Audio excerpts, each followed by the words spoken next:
마태복음 4장 1절에서 2절 시험을 받으러 광야로 가사라는 주제로 함께 말씀 나누겠습니다. 저와 여러분들이 한 목소리로 짧은 말씀이니까요. 마태복음 4장 1절에서 2절 말씀 함께 읽겠습니다. 시작.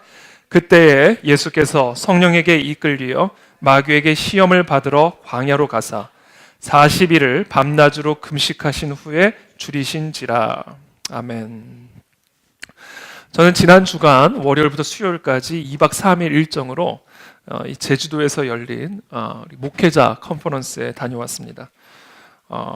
이 목회자 컨퍼런스에 참석하기 위해서 이른 아침에 비행기를 타고 이제 가는데 마침 제 좌석이 창가 좌석이었어요. 저는 비행기 타면 항상 이렇게 그 복도석을 좋아하는데 그날따라 창가 좌석에 앉게 됐습니다.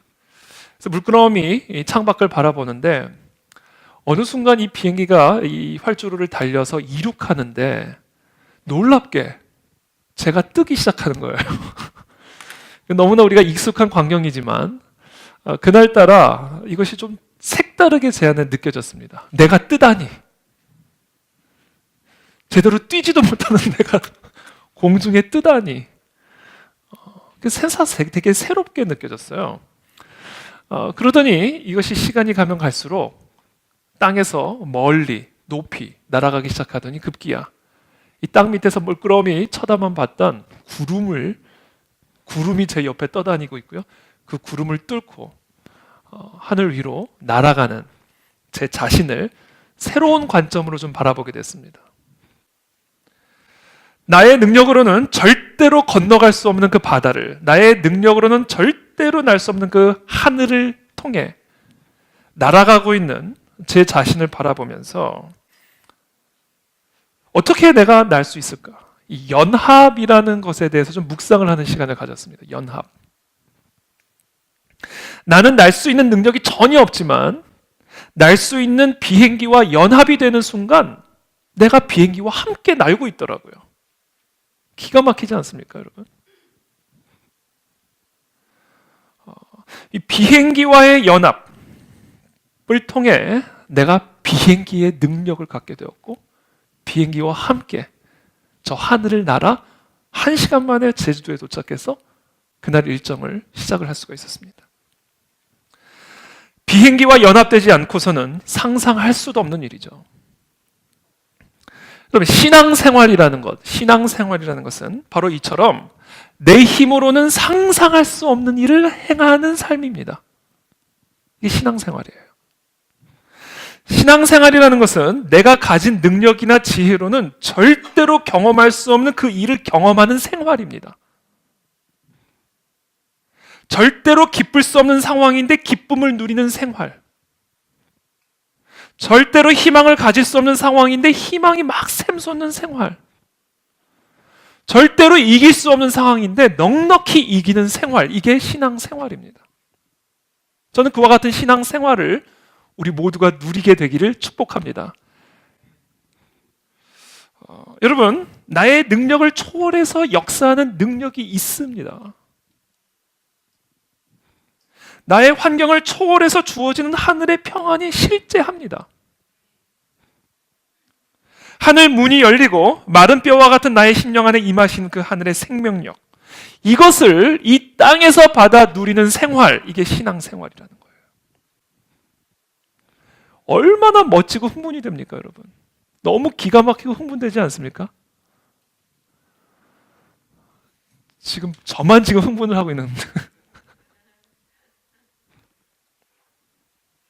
근데 너무나 안타깝게도 많은 그리스도인들이 신앙생활을 하는 게 아니라 교회 생활을 하고 있습니다.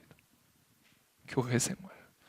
저는 오늘 시간 저와 여러분들이 스스로에게 진지하게 질문하기를 바랍니다. 나는 지금 신앙생활을 하고 있는가? 교회 생활을 하고 있는가? 저는 이건 정말 심각한 질문이라고 생각합니다. 우리는 어떻게 이와 같은 신앙생활을 할 수 있을까? 어떻게 우리는 이 땅에서 살아가면서 하늘의 것을 누리며 하늘을 누리는 삶을, 그와 같은 생활을 할 수 있을까? 그 비결은 바로 예수 그리스도와 연합이 되는 겁니다. 마치 내가 비행기와 연합이 됐을 때 땅에 속한 내 몸이 하늘을 날 수 있는 것처럼 하늘에서부터 내려오신 그 예수 그리스도와 내가 연합이 되는 순간 땅에 속박되어 육신에 속박되어 살아가는 내가 하늘을 누리는 신앙 생활이 시작이 될 수 있다라는 겁니다. 이 예수 그리스도와의 연합, 이것을 뭐라고 말하는지 아세요? 예수 그리스도와의 연합을 딱 한 단어로 뭐라고 말을 하냐면 세례라고 얘기하는 겁니다. 세례. 그리스도와 연합되어지는 것.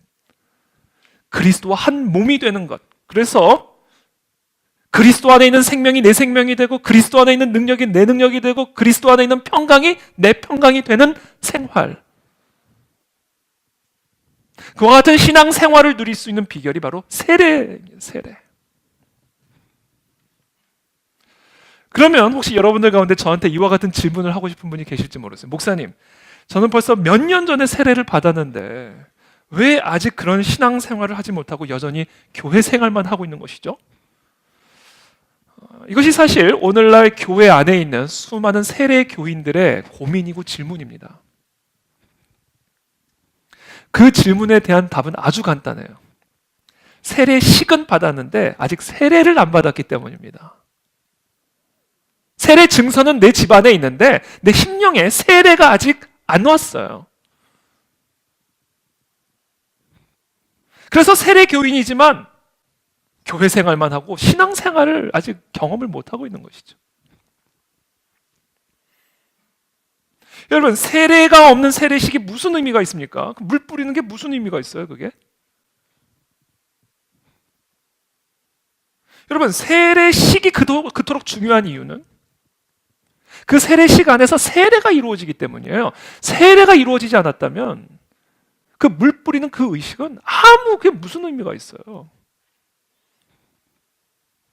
그러니까 저와 여러분들이 오늘 이 시간 진지하게 다시 한번 하나님 앞에 점검받아야 되고 확인받아야 될 것이 지금 나는 세례를 받았는가? 이걸 확인하셔야 됩니다. 이것이 신앙생활을 할 수 있는 유일한 길입니다. 세례를 받는다는 것, 그리스도와 하나가 된다는 것, 연합이 되어진다는 것에 대해서 사도 바울은 이렇게 말을 합니다. 로마서 6장 3절에서 4절 말씀. 무릇 그리스도 예수와 합하여 연합하여 세례를 받은 우리는, 자, 그리스도와의 연합이 세례예요. 그리스도 예수와 합하여 세례를 받은 우리는 무엇과 연합이 되는 거냐면 그의 죽으심과 연합이 되는 것이다. 그리스도 예수와 합하여 세례를 받은 우리는 그의 죽으심과 합하여 세례를 받은 줄을 알지 못하느냐. 그러니까 우리가 세례를 받는다는 것은요, 물 뿌리는 예식을 의미하는 게 아니에요, 본질적으로. 세례의 본질은 그리스도와 연합하여 그리스도가 죽으신 것처럼 나도 죽은 것을 의미하는 겁니다. 이게 세례예요. 그러므로 우리가 그의 죽으심과 합하여 세례를 받음으로 그와 함께 장사되었나니, 이게 세례입니다. 이는 아버지의 영광으로 말미암아 그리스도를 죽은 자 가운데서 살리심과 같이 우리로 또한 새 생명 가운데서 괄호 열고 신앙생활 괄호 닫고 행하게 하려 하심이라, 이겁니다. 세례라는 것, 세례를 받는다는 것, 그리스도와 연합이 되어진다는 것은 십자가에서 그리스도가 죽으심과 같이 내가 그와 죽고 그 죽은 자들 가운데서 살리신 그 부활의 영이 내 안에서 똑같이 역사하여 그리스도와 함께 살아 그 새 생명으로 행하는 삶. 이게 신앙이에요, 신앙생활. 이게 세례입니다, 세례. 그와 같은 세례를 예식으로 표현하는 게 세례식이에요. 그러니까 교회에서 무턱대고 세례식을 하는 게 이게 중요한 게 아닙니다, 지금. 기본적으로 먼저 점검해 우선순위가 있는데요. 먼저 점검해야 될 것이 일단 세례식을 받은 분들부터 점검해야 돼요. 진짜 세례를 지금 받았는지. 그 다음에 이제 새로운 사람들은 세례식을 하는 거예요. 많은 세례 교인들이요, 그리스도가 나를 위해 죽으신 것을 믿어요. 여기 계신 분 가운데 그리스도가 나를 위해 죽으신 것을 안 믿는 분은 하나도 없어요. 다 예수가 나를 위해 죽으신 것을 믿어요. 그러나 그리스도가 나와 함께 죽으셨다는 것은 잘 모릅니다. 우리가 성경을 제대로 알아야 됩니다. 그리스도가 나를 위해서 죽으신 건 분명해요. 그러나 그리스도가 나를 위해서 십자가에서 죽으셨을 때 내가 같이 죽은 거예요. 그때 논계 아시죠? 논계. 이게 좀 비유가 적절하진 않습니다만 논계가 일본 그 군사를 안고 강으로 떨어져 죽잖아요. 같이 죽잖아요. 예수님이 십자가에서 죽으셨을 때 제 3자적 관점에서 보면 그건 지금 잘못 보고 계시는 겁니다. 마치 논개가 그 일본 왜군을 붙들고 같이 죽은 것처럼, 이게 적절한 비유는 아니지만 이해를 돕기 위해 그와 같이 예수 그리스도가 십자가에서 죽으실 때요, 저와 여러분들 데리고 같이 죽으신 거예요. 1인칭입니다. 1인칭. 그리스도의 죽음은 3자적 관점이 아니에요.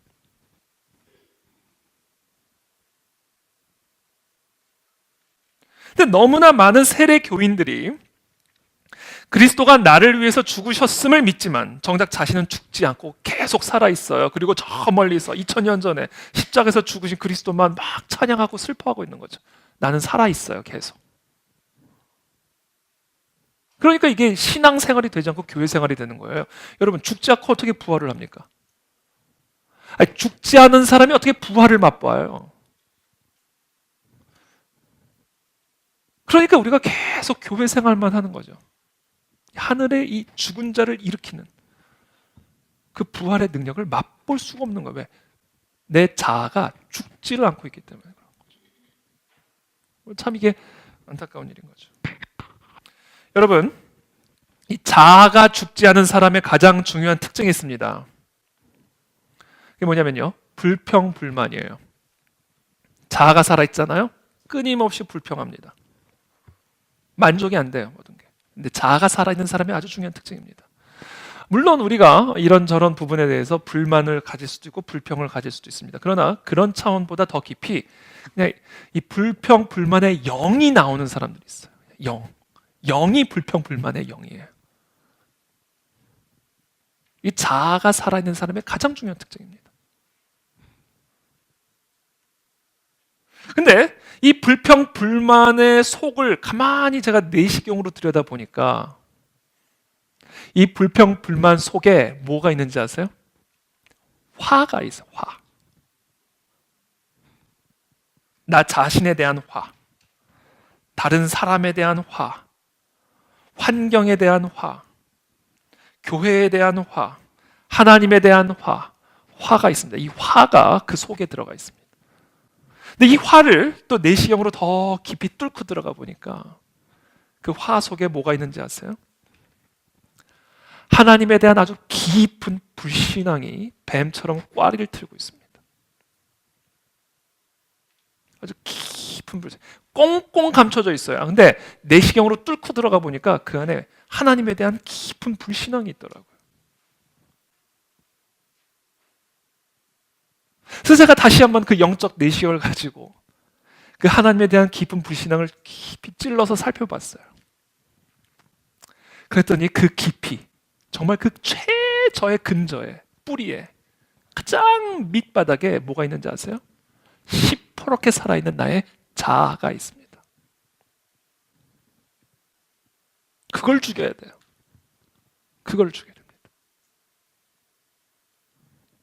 아주 깊숙이 내 심령 아주 그 깊숙한 그 근저에 자리 잡고 있는 이 시퍼렇게 살아있는 나의 자아를 찔러 쪼개는 것이 시험입니다.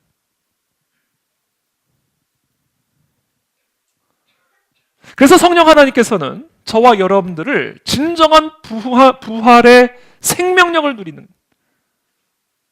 죽은 자를 다시 이렇게 세우시는 그 하늘의 생명력을 맛보게 하기 위해 마귀에게 광야의 시험을 받도록 끌고 가신다. 라는 사실입니다.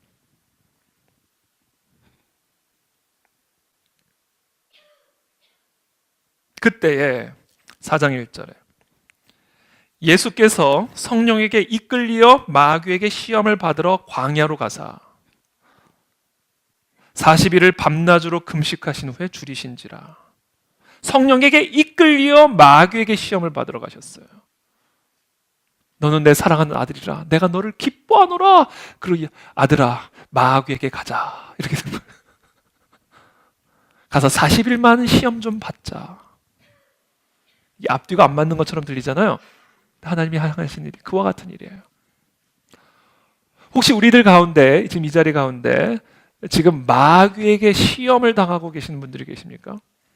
광야에 아주 혹독한 시험을 통과하는 분들이 계세요? 성령께서 이끌고 가신 겁니다. 그러니까 두려워할 필요가 없어요. 불안해하지 않으셔도 돼요. 성령님이 행하고 계시는 일입니다. 무엇을 위해? 아주 내 심령 깊숙이 시퍼렇게 꽈리를 틀고 있는 나의 아주 견고한 자아를 쪼개기 위해서, 죽이기 위해서. 그렇게 함으로 그리스도와 함께 연합하여 부활의 능력을 경험하게 하기 위해서. 지금 하나님 아주 강력한 광야의 칼을 내 심령 깊숙이 지금 찌르고 계시는 거예요.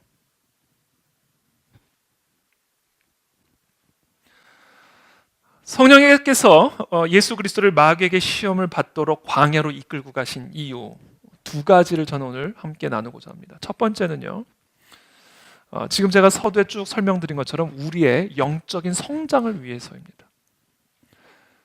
부활의 능력을 경험케 하기 위함입니다.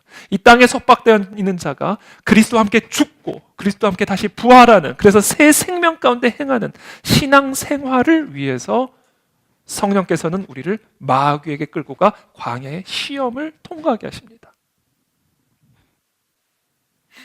여러분, 광야라는 것이 어떤 것이죠? 광야는 뭐 다양한 정의가 가능합니다만 아주 단순하게 광야는 아무것도 없는 땅이에요. 아무것도 없어서 아무것도 할 게 없는 땅입니다. 광야에서 여러분들의 기가 막힌 지혜가 무슨 소용이 있습니까? 아무것도 소용이 없어지는 땅. 광야에서 여러분들의 억만 금이 무슨 의미가 있어요? 쓸데가 없는데. 내가 갖고 있는 모든 재산과 돈이 아무 소용이 없어지는 땅. 나의 권력, 그럼 광야에서 나의 권력이 무슨 의미죠? 뭐 돌 앞에서 권력을 행사하겠어요? 뭐 풀밭 앞에서 권력을 행사하겠어요? 나의 지혜가 아무 소용이 없어지는 땅. 나의 능력이 아무 소용이 없어지는 땅. 나의 지혜가, 나의 능력이 그냥 무용지물이 되어져 버리는 땅. 그 땅이 광야입니다. 그 땅에서 내가 죽어요. 내 지혜가 소용이 없어지는 그 상황을 만나야 내 지혜가 죽습니다. 내 능력이 아무런 소용이 없는 그 상황을 맞닥뜨려야 내 능력이 죽어요. 그것이 바로 광야입니다. 여러분, 어떻게 하면 나의 이 높은 콧대를 꺾을 수 있을까요? 어떻게 하면 나의 높은 콧대를 꺾을 수 있을까요? 콧대를 꺾어야 돼요. 콧대를 꺾이는 상황을 만나야 꺾입니다. 근데 콧대 높은, 예를 듣는 거예요. 콧대 높은 사람, 교만한 그런 상황 가운데 있는 저에게 콧대가 꺾이는 상황을 만나게 되면요, 이제 막 기도를 부탁하죠. 콧대가 너무 아픕니다. 콧대가 꺾이고 있습니다. 너무 고통스럽습니다. 기도를 당연히 해야죠. 근데 사실은 더 중요한 기도는요, 나의 콧대를 꺾고 있는 그 상황이 변화되는 것이 아니라 그런 상황을 통해 내 콧대가 꺾이도록 기도를 해야 되는 겁니다. 왜냐하면 그것이 광야의 시험 가운데 담겨있는 성령의 뜻이기 때문에 그래요. 콧대가 꺾여야 내 삶에 그리스도의 권세가 살아나니까. 내 콧대가 꺾여야 하늘로부터 임하는 그 능력과 지혜와 평강을 내가 경험할 수 있으니까. 죽어야 사니까. 그래서 우리가 우리의 콧대가 꺾이는 상황, 우리의 능력이 꺾이는 상황, 우리의 자존심이 꺾이는 상황을 맞닥뜨리게 되면 여러분들 명확하게 분별하셔야 돼요. 아, 하나님, 내가 완전히 꺾일 수 있게 도와주십시오. 그때 비로소 하늘 문이 열리고 하늘에서부터 임하시는 그 생명력을 누리는 신앙생활이 시작이 되는 겁니다. 그게 시험이에요, 시험. 그래서 이게 꺾이기 전까지는 교회 생활만 계속 되는 겁니다. 교회 생활만. 안타까운 일이죠.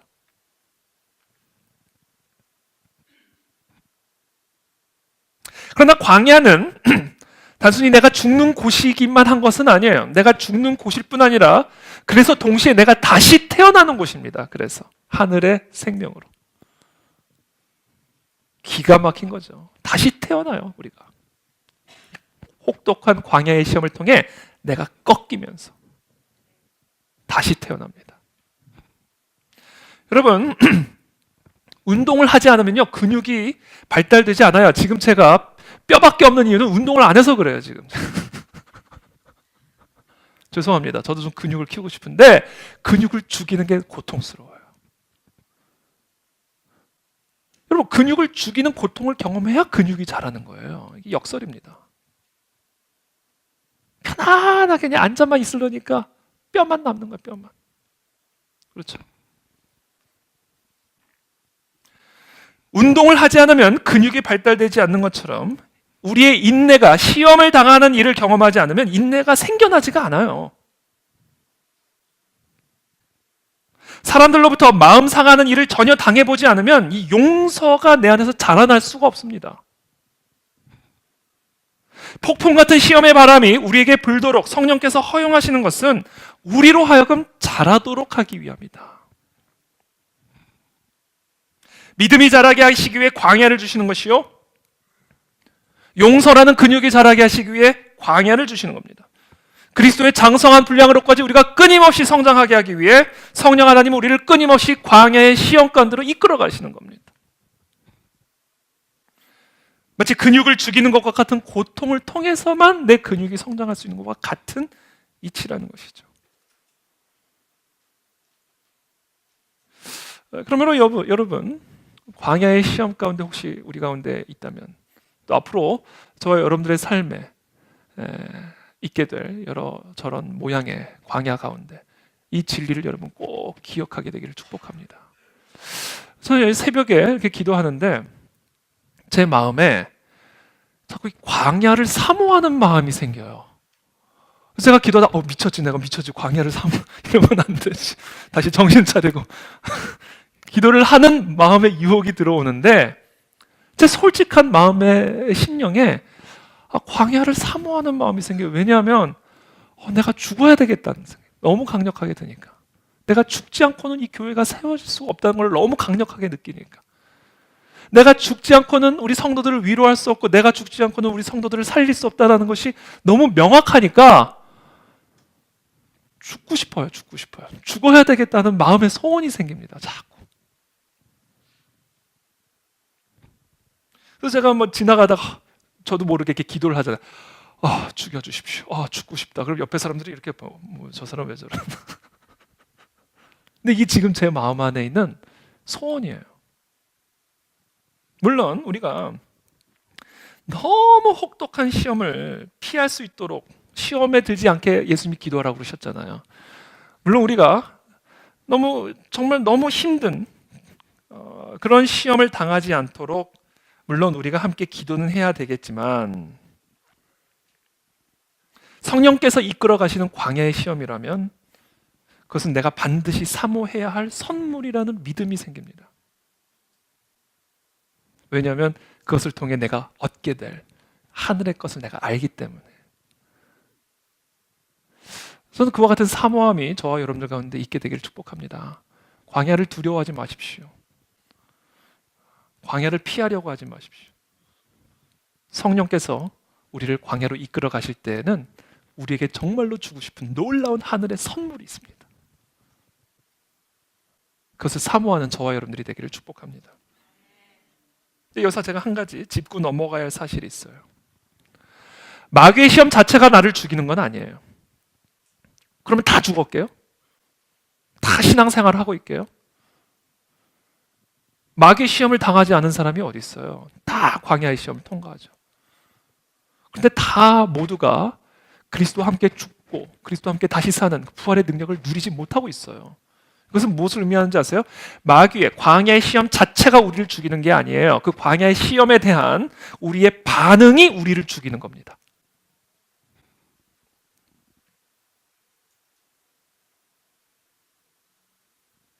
마귀의 시험 앞에서 어떤 반응이 나의 자아를 죽이는, 그래서 하늘의 능력을 소유하게 만드는 길인가? 바로 이 시험 앞에서 하나님의 말씀대로 순종함을 통해서 나의 자아가 죽는 역사가 일어납니다. 시험 가운데, 광야 가운데 하나님의 말씀에 나를 순종할 때, 그때 비로소 내 심령 그 깊이 견고하게 꽈리를 들고 있는 나의 강력한 자아가 생명력을 잃고 죽는 역사가 일어납니다. 순종.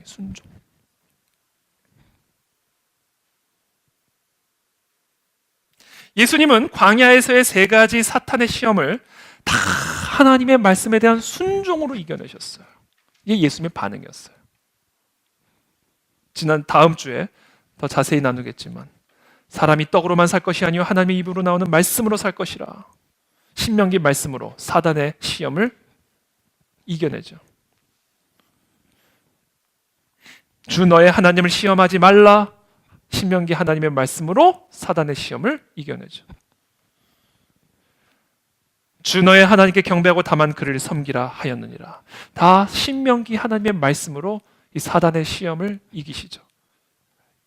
사단의 시험이 나를 죽이는 것이 아니에요. 사단의 시험 앞에서 하나님의 말씀에 대한 순종으로 나의 자아가 죽고, 그 순종을 통해서 그리스도와 온전히 연합되어지는 신앙생활이 시작이 되는 겁니다. 그래서 시험 받는다고 자동적으로 죽는 게 아니에요. 그 시험 앞에서 하나님의 말씀에 순종할 때 내가 죽는 것이다. 예수님의 공생애는 이와 같은 광야의 시험에서 하나님의 말씀에 대한 순종으로 나의 자아를 죽임으로 시작이 되었고, 예수님의 이 공생애의 마지막 순간에 겟세마네 동산에서 끊임없는 이와 같은 사단의 시험, 네가 하나님의 아들이거든 이 십자가를 피하라. 성경에 명확하게 기록이 되어 있지는 않지만 그 겟세마네 동산에서 틀림없이 예수 그리스도로 하여금 이 십자가를 피하게끔 유혹하는 이 사단의 시험 앞에 예수님이 다음과 같이 기도함으로 이기시잖아요. 하나님, 나의 뜻대로 행하지 마시고 아버지의 뜻대로 행하여 주시옵소서. 여기서 예수님의 십자가의 죽음은 끝이 나버린 겁니다. 여기서 그냥 죽으신 거예요, 사실은. 이미. 그와 같은 순종을 통해 마귀를 짓밟고 이기시고 승리하신 예수 그리스도의 부활의 능력이 우리 모두에게 주어진 것이죠. 그 본을 예수님은 우리에게 보여주고 계시는 겁니다.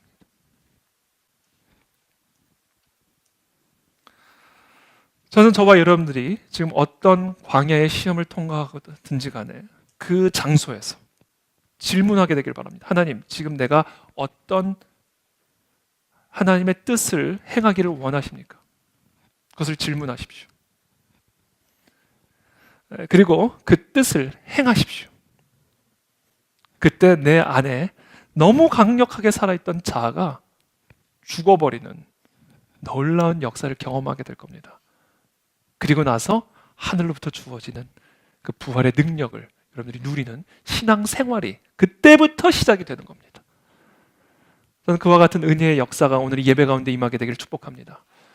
두 번째, 성령께서 예수를 또 우리를 마귀의 시험 가운데로 이끄시는 이유가 있습니다.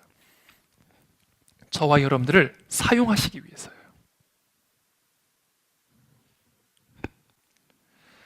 성령 하나님께서 예수님을 이끌고 광야로 가셔서 마귀에게 시험을 받도록 하신 그 이유를 히브리서 4장 15절 16절에서 이렇게 설명합니다.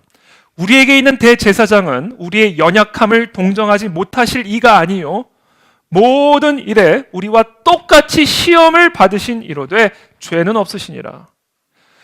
그러므로 우리는 긍휼하심을 받고 때를 따라 돕는 은혜를 얻기 위하여 은혜의 보좌 앞에 담대히 나아갈 것이니라. 여러분, 전능하신 하나님의 아들이 가난한 사람의 마음을 헤아릴 수 있을까요? 온 우주를 가지고 계신 그 하나님이 오늘 먹을 것이 없어서 고통 가운데 있는 자의 그 마음을 헤아릴 수 있을까요? 여러분, 재벌이 노숙자의 마음을 헤아릴 수 있을까요? 안타깝게 여길지 몰라도 그 노숙자의 그 뼛속까지의 그 심정을 헤아릴 수 없을 거예요. 어떻게 헤아리겠습니까? 재벌이. 어떻게 전능하신 하나님이 죽을 병에 걸린 그와 같은 아들을 둔 부모의 심정을 헤아릴 수가 있겠어요? 전능하신 하나님이 절대로 헤아리지 못하죠. 만약에 하나님의 아들이 우리가 당하는 고통과 시험을 제대로 이해하지 못한다면 그분은 우리의 구원자가 되실 수가 없죠. 고통 가운데 신음하고 있는 우리의 그 아픔을 동정하실 수도 없어요. 모르니까. 그게 왜 고통스러운지 이해를 못하니까. 동정이 안 되죠.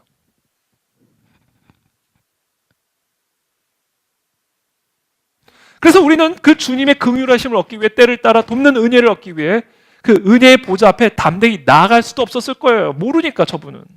어떻게 나가요?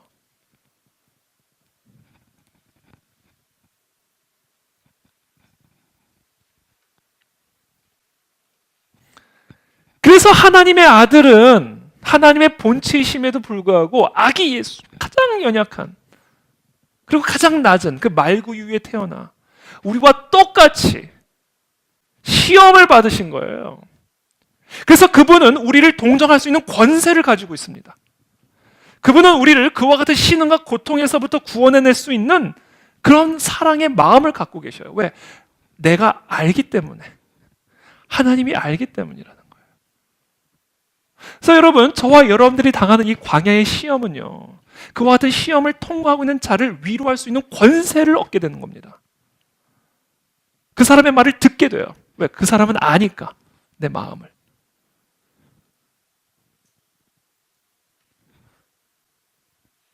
저는요, 나이트클럽 다녀오다가 회심했잖아요. 저도 좀 바울처럼 담에색 도상에서 좀 멋있게 회심을 했어요. 나이트클럽 다녀오던 주일날 회심했죠. 그래서 저는요, 나이트클럽에 빠진 자를 위로할 수 있는 권세가 있습니다. 좀 권세가 있어요. 그래서 제가 나이트클럽 얘기를 하면요, 막 들어요.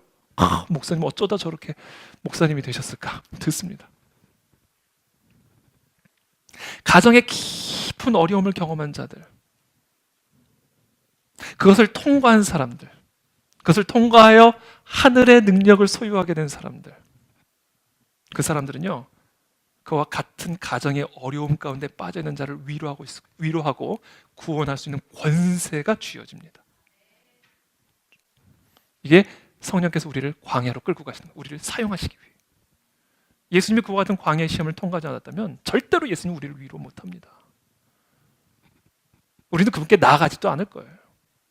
근데 그분은 우리와 같은 시험을 당하셔서 우리를 동정하실 뿐 아니라 우리는 그 돕는 은혜를 얻기 위해서 그 보좌 앞에 담대히 나아갈 수 있는 담력을 얻게 되었다. 이게 성령께서 예수를 이끌고 광야의 시험 가운데 인도하신 이유입니다.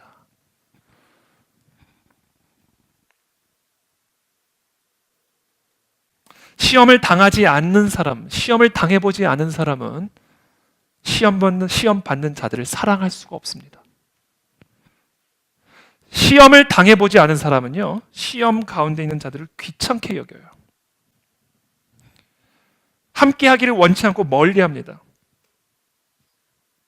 상대방이 겪고 있는 시험을 통과해 본 적이 없기 때문에 동정심도 모자라요. 그와 같은 우리들을,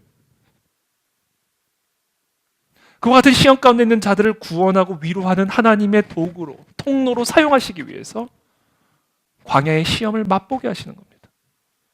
그리고 그와 같은 시험 가운데 있는 자들을 살려라, 일으켜라, 위로하라, 그리고 그들에게 나의 사랑을 드러내라. 이를 위해 하나님은 우리를 광야에게 시험을 받도록 이끌어 가신다.